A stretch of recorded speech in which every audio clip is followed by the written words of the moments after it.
ఉంచాలి అంటే మేము ప్రతిష్ట చేస్తున్నాం. అప్పుడు ఆ ప్రతిష్ట మీరు పిలుస్తున్నారా లేదా? ఏ భూతా ప్రచంది దివానక్తం బలిమిచ్చంతో దేశ్య ప్రేష్య తేభ్యో బలిం పుష్టికామోహరామి మయి పుష్టిం పుష్టిపతిర్దదాతు స్వాహ. పిశాచులకు ఆహుతి ఇస్తున్నారా లేదా? ఇస్తున్నాం. మరి ఇప్పుడున్నాయి పిశాచులు. మేము యజ్ఞం చేస్తుంటే పిశాచులు ఉంటారు, రాక్షసులు ఉంటారు, యక్షులు ఉంటారు, గంధర్వులు ఉంటారు, దేవతలు కూడా ఉంటారు. అందుకే సప్తతే అగ్నే సమిధ సప్త జిహ్వ. అగ్నికి 7 నాలుకలు. 7 నాలుకల్లో ఒక్కొక్క నాలుక మీద వేసిన ఆహారం ఒక్కొక్కళ్ళకు పోతుంది. ఒకటి దేవతలకు, 2వది రాక్షసులకు, 3వది గంధర్వులకు, 4వది యక్షులకు, 5వది విద్యాధరులకు, 7వది పిశాచాలకు. ఏ మంత్రం చదివినప్పుడు ఆ నాలుక మీద నెయ్యి వేయాలి. మేము కూడా నెయ్యి వేస్తాం. ఓడి మంత్రం చంపినప్పుడు వాడికి నెయ్యి వేస్తే ఎట్లుంటుంది? రామరెడ్డి గారిని పిలిచి లక్ష్మారెడ్డి గారి చేతిలో పెడితే ఎట్లుంటుంది? లక్ష్మారెడ్డి గారిని పిలిచి వెంకటరెడ్డి గారి చేతిలో పెడితే ఎట్లుంటుంది? బాగుంటుందా? పద్ధతి కాదు. అందుకోసమే ఆహుతులు ఎవడు పడితే వాడు వేస్తే గావేస్తాడు. మరి నన్ను పిలుస్తాడు, గవానికి ఇస్తాడు, ఏం సంగతి అనుకుంటారు కదా. పిలిచిందేమో నన్ను, ఇచ్చేదేమో ఇంకోడికి. ఇది చెప్తే వాడని వింటాడా? వాడు వినడు. అందుకే చెప్పం. ఇట్లా స్వామివారు చెప్పారు, పిశాచాలు ఉంటాయి కానీ ఎక్కడ ఉంటానో అక్కడే కుంచాలి. పిశాచాలకి ఎంత దండం పెట్టాలి? ఇక్కడ లొలి గురి దండం పెడతాం, సప్పుడే కూర్కోండి.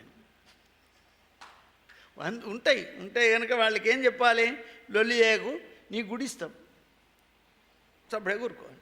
మరి దేవతలకు ఏం చెప్పాలి? రమ్మని ఇక్కడ ఉండి మా ఆహుతులను స్వీకరించమని దేవతలకు చెప్పాలి. కనుక పిశాచాలు ఉంటాయి. మరి మనం ఉన్నప్పుడు అవి ఉంటాయి. సరే, విష్ణవే నమః. ఆయన ఈ పక్షి ఆకలి దప్పుల చేత పీడించబడుతుంది, నన్ను శరణు వేడింది. ఇట్టి సమయంలో నరమాంసం కావాలి అని కోరుతుంది. పోను నన్ను తింటే నా ఉపవాసాలు, తిండి లేదు, వృద్ధుణ్ణి, నేను తింటే నన్ను తింటే ఈ పక్షికి తృప్తి అయ్యేటట్టు లేదు. కనుక మీ రక్తపానంచే మీరు వీటికి ఆహారం గండి అనగా వాళ్లకు భయమైంది. ఎవరికైనా చచ్చిపోతాడంటే భయం కదా. అన్నిటికంటే దేనికి భయపడతాడు మనిషి? చౌకు భయపడతాడు. మరి అవేమంటున్నాయి?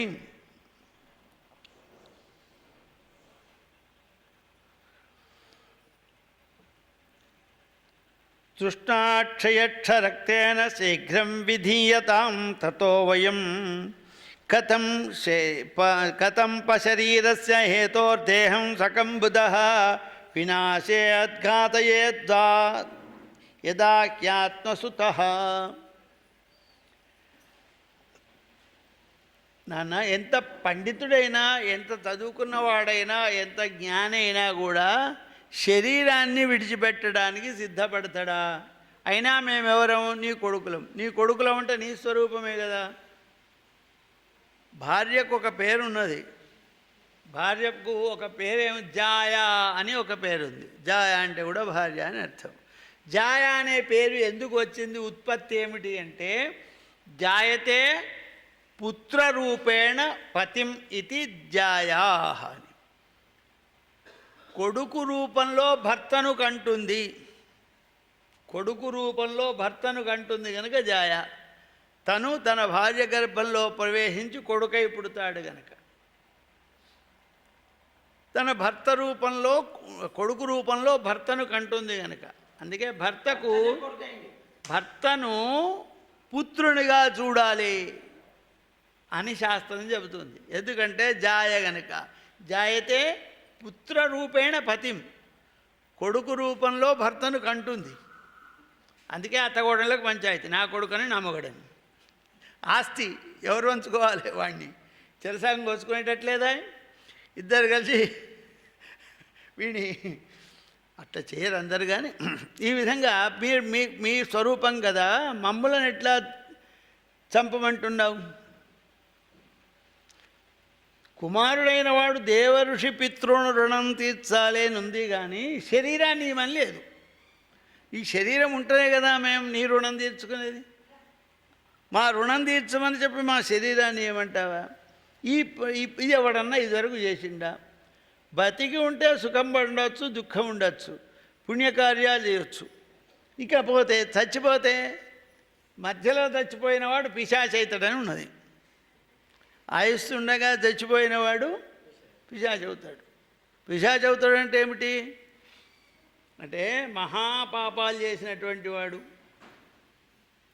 తర్వాత ఆయుస్తుండగా దుర్మరణాలు పొందినటువంటి వాడు, వాడిని యమధర్మరాజు కూడా తీసుకుపోడట.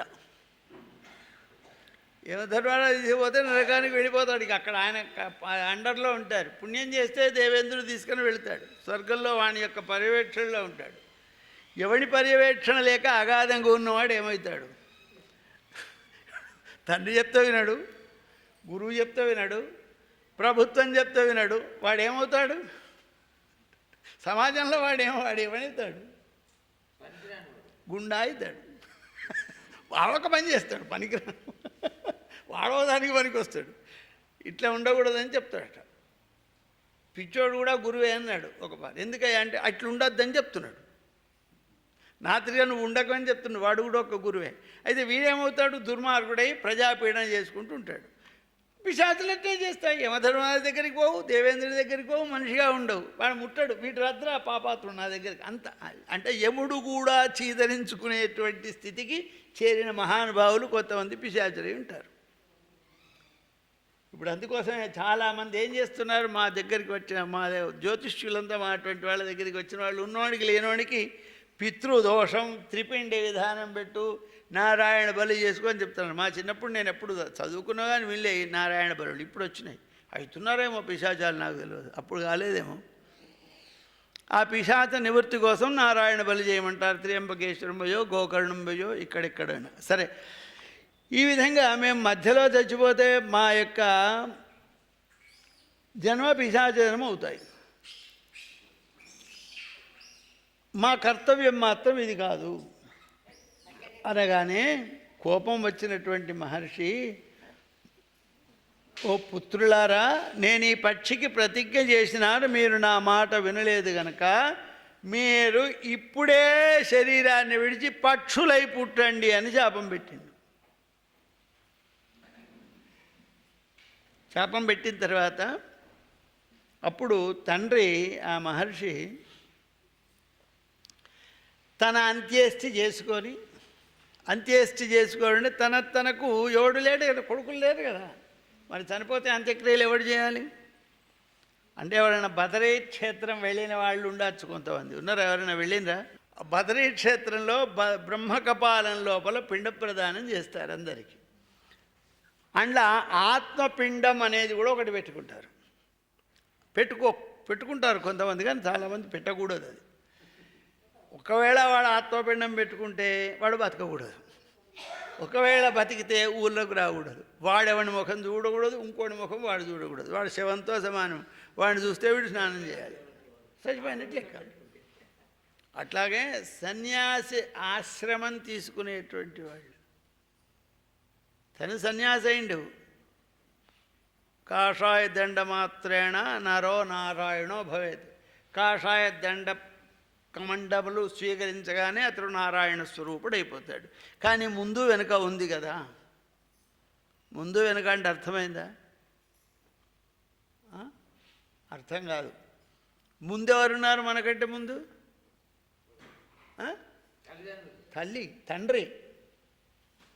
తండ్రి కంటే ముందు ఎవరున్నారు? తాత కంటే ముందు ఎవరున్నారు? ముత్తాత. ఈ త్రివర్గంలా వీడు శ్రాద్ధం పెట్టాలి. భగవద్గీతలో అర్జునుడు అది లుప్త పిండోదక క్రియై, నేను వీళ్ళందరినీ చంపితే వాళ్లకు పితృదేవతలకు పిండం పెట్టేవాళ్ళు లేకుండా అయిపోతాడు. వంశనాశనం అయిపోతుంది, వంశం భ్రష్టు పడుతుంది. వంశం భ్రష్టు పడితే పితృలకు పితృలోక పిండ ప్రధానాలు ఉన్నాయి. పిల్లలకు పిండ ప్రధానాలు ఉండకుంటే వాళ్ళు తిడతారు. వాళ్ళు తిడితే ఎవరికి తగులుతుంది? ఎవడైతే దీనికి కారకుడో వానికి తగులుతుంది. నేను కారకుడినైనా నాకు తగులుతుంది అన్నాడు అర్జునుడు. అర్జునుడు ఏడిచిన ఏడుపు ఇది. అందువలన వాడేం చెయ్యాలి అంటే, తను సన్యాసి అయిన తర్వాత తల్లిదండ్రులకు పిండం పెట్టే వీల్లేదు. సన్యాసేనే ఈ జన్మనే పాయ. మరి వీని కొడుకులు ఉంటారనుకో సన్యాసికి, మళ్ళీ పూర్వాశ్రమంలో కొడుకులు ఉన్నారు. మరి వాడు కూడా చనిపోతే వాడిని ఎవరితో కలపాలి? వీడు సన్యాసేనా? సన్యాసిని పితృదేవతలు ఆహ్వానించడానికి వీల్లేదు. మరి అక్కడ ఏం చెయ్యాలి అని ధర్మం సంకటం ఏర్పడకుండా, చైన్ తెగిపోకుండా ఉండటానికే ఇవన్నీ ప్రయత్నాలు అన్నమాట. ఇప్పుడు పెళ్లి చేసుకోవాలి అన్నాడు, అయ్యా నువ్వు పెళ్లి చేయకుండా పిల్లలు పుట్టరా? ఎందుకు పుట్టరు? పెళ్లి చేసుకోవడానికి పిల్లలు పుట్టడానికి సంబంధమే లేదు. పెళ్లి చేసుకోవడానికి కూడా పిల్లలు పుడతారు, కానీ విడవనికి రాడు. అట్లా ధర్మవంతమైనటువంటి యొక్క ప్రాజాపత్య ఆర్ష దైవ వివాహములలో చేసుకున్నటువంటి భార్యందు పుట్టిన కొడుకును ఔరసుడు అంటారు. నా ఇష్టం ఉన్నట్టు నేను పెళ్లి చేసుకుంటా అని అనే స్వతంత్రం ఎవరికి లేదు. ఆడపిల్లకి లేదు, మగపిల్లానికి లేదు ధర్మశాస్త్ర ప్రకారంగా. ఎందుకు లేదంటే నువ్వు నీ మీద నీకు అధికారం లేదు. నువ్వు తండ్రి ఆస్తి, తండ్రికి హక్కు ఉంటుందిగా, నీకు హక్కు ఉండదు. మొత్తం శాస్త్రం చెప్పింది. అది ఎవరికి ఇప్పుడు చెప్పడం లేదు, వాడు వినడం లేదు. సరే, ఈ విధంగా తన యొక్క అంత్యేష్టిని చేసుకున్నాడు ఈయన. అంత్యేష్టిని చేసుకొని తన యొక్క అందరికీ పిండ ప్రదానాలు ఔద్వదేహిక కిలన్నీ చేసుకొని భక్షయస్వ సువిప్రశబ్దో మాత్ర మమాత్మధిజ సత్తమా ఆహారకృతమే తత్తే మయా దేహమిహాత్మనః. పక్షిరాజా, నా శరీరాన్ని తిను. నేను సత్యవాక్కులను పరిపాలన చేసినప్పుడే బ్రాహ్మడు అంటాడు. బ్రాహ్మడు అంటే సత్యభాషణం చెయ్యాలి. ఇస్తా అన్న కనుక నేను ఇస్తున్నాను. పుణ్యం ఏ విధంగా వస్తుంది అంటే, నయజ్ఞ దక్షిణా వృద్ధిస్తత్పుణ్యం ప్రాప్యతే మహత్ కర్మణ నేవ వా విప్రైరత్యంత పరిపాలనాత్. మహాయజ్ఞం చేసి అనేకమైనటువంటి యొక్క దాన ధర్మములు చేసినటువంటి ఎప్పుడు కూడా పుణ్యం రాదు. సత్యవాక్కులను పరిపాలించినప్పుడే పుణ్యం అనేది వస్తుంది. అనేకమైన సత్కర్మలతో లభించినటువంటి యొక్క పుణ్యము సత్యముతో వస్తుంది. అందుకే శ్రీకృష్ణ భగవానుడు దేవకీదేవి గర్భంలో ఉన్నప్పుడు దేవతలంతా వచ్చి ఆయనను స్తోత్రం చేస్తారు. అందులో సత్యస్వరూపం సత్యస్య యోనిం సత్యస్య జాతం అని చెప్తాడు బ్రహ్మగారు. పరమాత్మ ఎటువంటి వాడు? సత్యస్వరూపుడు. పరమాత్మ ఎక్కడ దొరుకుతాడు? సత్యం వల్ల దొరుకుతాడు. పరమాత్మ ఏ విధంగా ఉంటాడు? సత్యంగా ఉంటాడు అని బ్రహ్మగారి యొక్క స్తోత్రం. అందుకే సత్యమే, మాటకు ప్రాణము సత్యం అన్నాడు సుమతి శతకకారుడు. మనము మాట మాట్లాడినామంటే దాన్ని నిలబడాలి, ఉంటేనే మాట్లాడాలి, లేకుంటే మాట్లాడదు. అప్పుడు అట్లన్నా కానీ ఇప్పుడు ఇచ్చేటట్లేదు అంటే అది సత్యం కాదు. అందువలన నన్ను నీవు ఆహారంగా తీసుకో అన్నాడు. అప్పుడు ఆ పక్షి రూపంలో ఉన్న దేవేంద్రుడు అంటున్నాడు, అయ్యా భో విప్రేంద బుద్ధ్వస్వ బుద్ధ్యాబోధ్యం బుధాత్మక జిజ్ఞాసార్థం మయా ఏయం అపరాధకృతోన్మమా యోగమాస్థాయి విప్రేంద త్వజేదం స్వకలేవరం జీవజంతు విప్రేంద నభక్ష్యామి కదాచన. అయ్యా నువ్వు బతుకున్నప్పుడు తింటే నేను బ్రహ్మహత్య చేసినట్టు అవుతుంది కదా. నేను పక్షినైనా ఆహారం లేకపోయినా నిన్ను చంపి తింటే బ్రహ్మహత్య చేసినట్టు అవుతుంది. కనుక నువ్వేం చేయాలి? యోగ మార్గంలో నీ ప్రాణాలను విడిచిపెట్టు, అప్పుడు మిగిలిన దేహాన్ని నేను తింటా అన్నాను. అప్పుడు ఆ మహాత్ముడు యోగాన్ని అవలంబించి ప్రాణ ఉత్క్రమణం చేస్తున్నాడు. మహాత్ములకి ఏంది, ఎప్పుడంటే అప్పుడు ప్రాణం విడిచిపెట్టే శక్తి ఉంటుంది. ఎందుకు?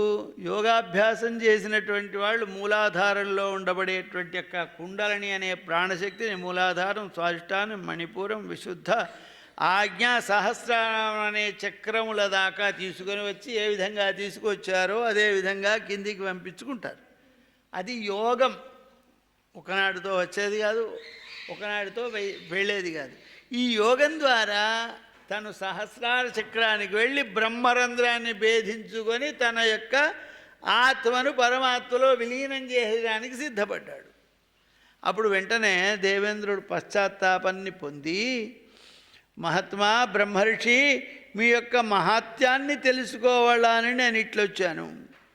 తక్షమస్వామలంతే కాచ్చే క్రియతాంతవ పాలనా తత్యవాక్యస్య ప్రీతిరమే పరమాత్మయి. నేను దేవేంద్రుణ్ణి. నీ సత్యవాక్ పరిపాలన వల్ల నాకు అనేకమైన ప్రీతి కలిగింది. మేము తపస్సు యందు ధర్మము యందు ఎప్పుడూ నీకు విఘ్నము కలుగుకుండుగాక అని వరమిస్తున్నాను. మీ యొక్క దివ్య జ్ఞానమునకు నేను ప్రణామం చేస్తున్నానని దేవేంద్రుడు వెళ్ళిపోయినాడు.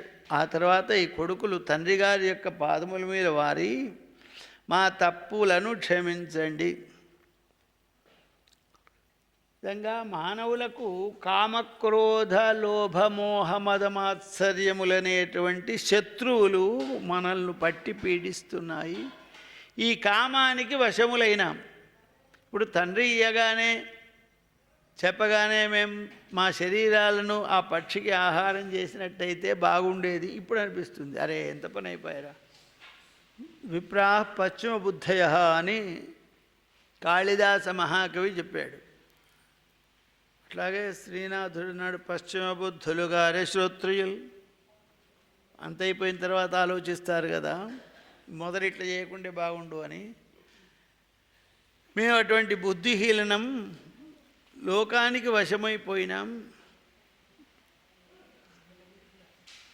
నవద్వార మహాజాసం సర్వతస్నాజువేష్టితం నృపశ్చ పురుషస్తత్ర చేతనావా నవస్థితః. నవద్వారములు కలిగినటువంటి యొక్క ఈ శరీరంలో అంతటా బంధనాలు ఉన్నాయి.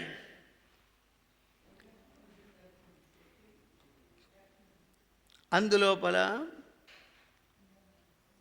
చైతన్యం అనేటువంటి యొక్క ఆత్మ ఉంది. అతడు రాజు. శరీరంలో రాజువాడు ఆత్మ. అతనికి ఇద్దరు మిత్రులు ఉన్నారు, మంత్రులు. వాళ్ళు చెప్పినట్టు వీడు వింటాడు. వాడు మనస్సు, రెండవది బుద్ధి. వీరిద్దరూ కూడా పరస్పర విరుద్ధం. మా బుద్ధి చెప్పినట్టు మనస్సు వినదు, బుద్ధి చెప్పినట్టు మనసు వింటుందా? ఇవాళ సత్సంగ సదనానికి పోవాలి అని బుద్ధి పుడుతుంది. వర్షం పడుతుంది కదా, తడుస్తావు అని మనస్సు అంటుంది. అరే పోతే బాగుంటుంది, అక్కడికి పోయినాక మంచిగానే ఉంటుంది, వాన పడితేంది, వసతి మంచిగానే ఉన్నది, మధ్యాహ్నం భోజనం కూడా పెడతారు, తిందాము అని బుద్ధి అంటుంది. ఏం పోతావు, మంచిగా టీవీ పెట్టుకొని సీరియల్ చూడక అని మనస్సు అంటుంది.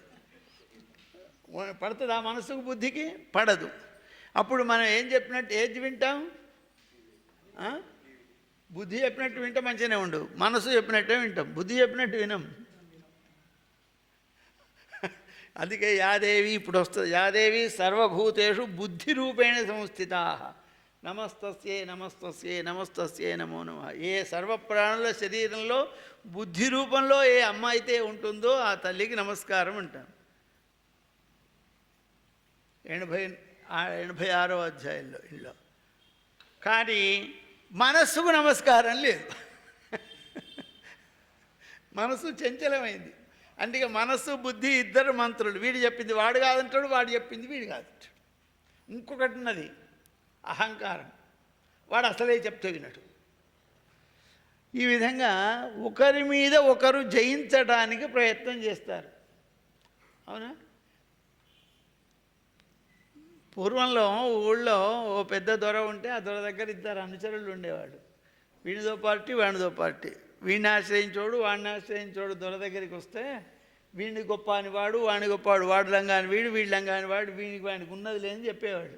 చెప్పేసి వాడి బుద్ధిని జరగొట్టి ఏదో ఒకటి దుర్నిర్ణయం చేయించేందుకు ప్రయత్నం చేసేవాడు. అదంతా మన శరీరంలో నిరంతరం జరుగుతూ ఉంటుంది, మనస్సు బుద్ధి. ఈ మనస్సు ఏం చేస్తుంది? నలుగురు శత్రువులు ఉన్నారు, కామ క్రోధ లోభ మోహ మదమాత్సర్యులు అనేవాళ్ళు. వీళ్ళు ఎప్పుడు కూడా రాజైన ఆత్మను నాశనం చేయడానికి ప్రయత్నం చేస్తాడు. వీళ్లతో లంచం తీసుకొని వీళ్ళకు అనుకూలంగా చెప్పేది మనస్సు. అయ్యో వీడు చెడిపోతాడేమో అని చెప్పేది బుద్ధి. వీడికి ఎంత బలం ఉందో వానికి ఎంత బలం ఉంది. ఇప్పుడు నిర్ణయం ఎవరిది? నిర్ణయం ఎవరిది? బుద్ధిదా? బుద్ధి వద్దంటుంది, మనస్సు చేయమంటుంది. నిర్ణయం ఎవరిది? ఆత్మది. వీడు పార్టీలు రెండు ఉన్నాయండి. వీడు బుద్ధి ఏమంటుంది? సత్సంగం బొమ్మంటుంది. ఆత్మ ఏమంటుంది? టీవీ సీరియల్ మనస్సు ఏమంటుంది? టీవీ సీరియల్ చూడమంటుంది. ఇప్పుడు రెండింటికి సంఘర్షణ జరుగుతుంది. నిర్ణయం ఎవరిది? ఆత్మది. కనుక ఆ నిర్ణయం తీసుకునే ఆత్మకు ఆ శక్తి లేకుండా చేసినాయి. ఏది చూస్తే అదే మంచిగా కనబడుతుంది. అందువలన వీళ్ళిద్దరు కలిసి రాజును నాశనం చేస్తారు. కనుక చైతన్యమైనటువంటి పురుషుడు అత్యంత జాగరూకత కలిగినటువంటి వాడై నవద్వారముల లోపల ధర్మాన్ని నిలిపాలి. ఎప్పుడైతే నవద్వారముల లోపల ధర్మాన్ని నిలుపుతాడో శత్రువులు ప్రవేశించరు. కోటలో శత్రువులు ప్రవేశించకుండా ఉండాలి అంటే కోట పటిష్టంగా ఉండాలి. కోటకు ద్వారాలు ఉంటాయి. ఆ ద్వారాన్ని దాటకుండా పెద్ద అగర్త ఉంటుంది. అగర్తలో నీళ్లు ఉంటాయి. నీళ్లలో మొసళ్ళు వేస్తారు. ఎప్పుడైనా వీళ్ళు బయటికి రావాలి, యువతలికి పోవాలి అనుకున్నప్పుడు ఆ అగర్త మీద పెద్ద చెక్క బ్రిడ్జ్ వలె వేస్తారు. దాని మించి వెళ్తారు. కోట తలుపులు చాలా బలంగా ఉంటాయి. ఎప్పుడన్నా మీరు వరంగల్ వెళ్తే ఖిలా వరంగల్ కోట ఉంది, చూడవచ్చు. అంత శిథిలమైపోయింది కానీ ఆనవాళ్ళు చూడవచ్చు. అట్లా కోట రక్షణగా ఏ విధంగా ఉంటుందో ఈ శరీరంలో దుర్మార్గులు ప్రవేశిస్తారు. 9 రంధ్రాల నుండి. కళ్ళ నుండి ఏం ప్రవేశిస్తాయి? కళ్ళ నుండి సినిమాలు, టీవీలు, షికార్లు ప్రవేశిస్తాయి. చెవుల నుండి ఏం ప్రవేశిస్తాయి? ఈ విషయాలు, ఆ విషయాలు, మంది మీద ముచ్చట్లు, వీడి ఇట్లనట, వాడటనట, వీడింటి జరిగిందట, వాళ్ళింటి జరిగిందట అని వీళ్ళ ప్రవేశిస్తాయి. ఇక నోట్ల నుంచి ఈ పండు మంచిగా ఉన్నది, ఆ ఫలం మంచిగా ఉంది, వాళ్ళ బిర్యానీ తిందాం, పులిహోర తిందాం, ఇవైతే పర్వాలేదు. ఇంకా కొన్ని పెద్దవి ఉంటాయి. ఇది తిందాం, అది తాగుదాం, అది అనే వరకు అవి పెద్ద ముఖ్య అని పేరు దానికి. మెయిన్ గేట్ ఇది చెబుతుంది. ఇట్లా 5 జ్ఞానేంద్రియాల ద్వారా 5 సుఖములను అనేటువంటి యొక్క శత్రువులను ప్రవేశపెడుతూ ఉంటాయి ఈ ద్వారాలు. అందుకే ఈ శత్రువులను రాకుండా ధర్మం అనేటువంటి యొక్క వాడిని కాపలిగా పెట్టాలి. ధర్మంగా రావాలి. ఎవడొచ్చినా, పట్టణంలోకి ఎవడొచ్చినా అనుమతి తీసుకొని రావాలి.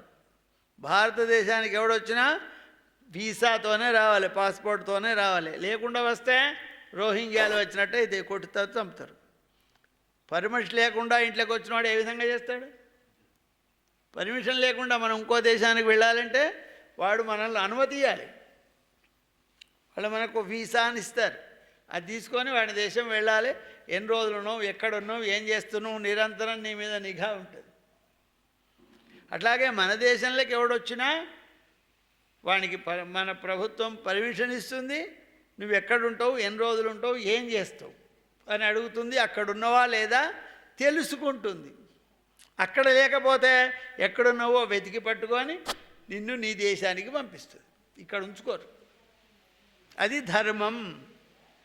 ఇప్పుడు లోకంలో జరుగుతుంది అదే.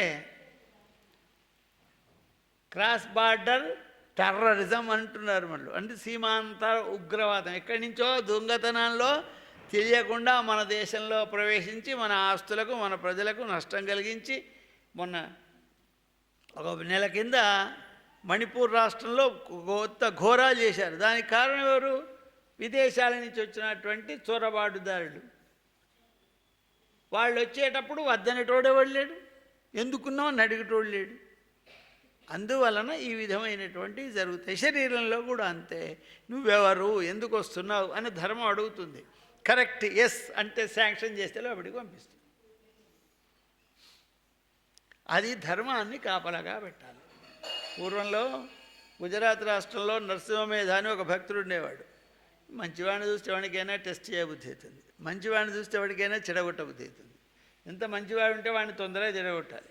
వాడిని చెడగొడితే వీడి పని అయిపోయి సంతోషం, అబ్బా వాడు కూడా అయిపోయాడు. ఆయన రకరకాలుగా ప్రయత్నాలు చేసి ఒక పారి కొన్ని లడ్డూలు తీసుకొచ్చి ఇచ్చారు ఆయనకు. అయ్యా ఇది కృష్ణ పరమాత్మ ప్రసాదం. ఆయన కృష్ణుడు అంటే పరమభక్తి. కృష్ణుడు అనగానే ఆయన తన్మయత్వాన్ని చెందుతాడు. అబ్బా కృష్ణుడి ప్రసాదం అయితే ఆయనతో తిన్నాడు.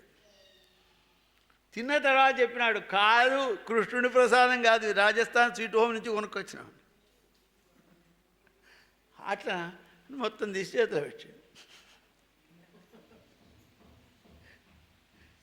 ఎట్లా పెట్టండి, కృష్ణుడి ప్రసాదం అంటే తిన్నా, కాదంటే నాకెందుకు, మేము ఏది తీసుకోరు.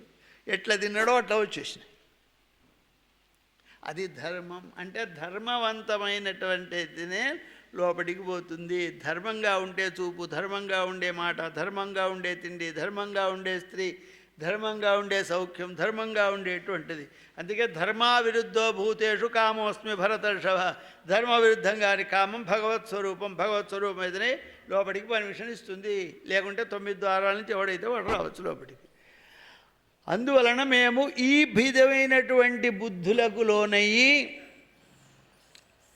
తప్ప పని చేశాం. ఇప్పుడు ఈ శత్రువు ఎటువంటి వాడు, జయింప శక్యం కాదు. ఇంద్రియాణి మనశ్చేవ వశీకృత్వా దురాసనం కామక్రోధస్తథాలోభం ఏతస్మాదేతత్రయం త్యజేత్. కృష్ణ పరమాత్మ చెప్పాడు.